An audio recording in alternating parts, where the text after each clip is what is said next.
Farming in Washington's islands can be an incredibly rewarding adventure, but it's far from easy. Being surrounded by water makes it tough to sell your goods. And on a small island like Lopez, the customer base is only so large. I'm sitting down with Sarah Pope and Peggy Bill to talk about their solution for island farmers in Washington.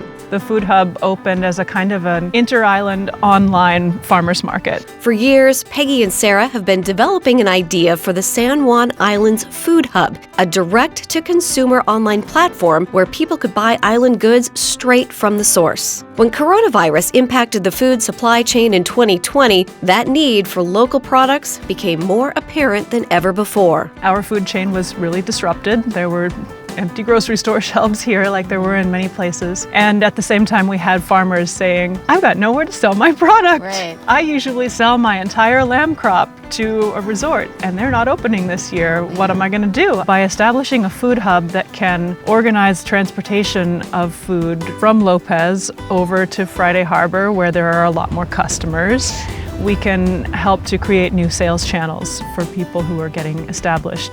On a weekly basis, the farmers on the different islands will notify the Food Hub and say, this is what I have this week. And then that gets posted on the website. And so people from all the islands can go in there and say, I want look at that. 4 lamb shanks, I want 5 pounds of snap peas. For the farmers, it's wonderfully flexible.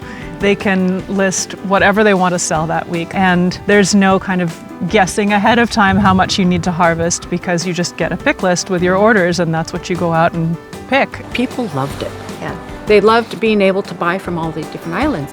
There are so many barriers to farming here. It's so expensive. Everything has to come in by ferry system, and lack of market opportunities has been a barrier to success for those new farmers. We are just now at the point of starting to have these conversations about cross-docking foods and, okay, what if island farmers want to sell down to restaurants in Seattle? How can we start to put those pieces together? Because that's going to be a big part of sustainable farming in the islands, is being able to reach those larger markets. So it's just a win-win-win-win-win Totally. situation. Yeah.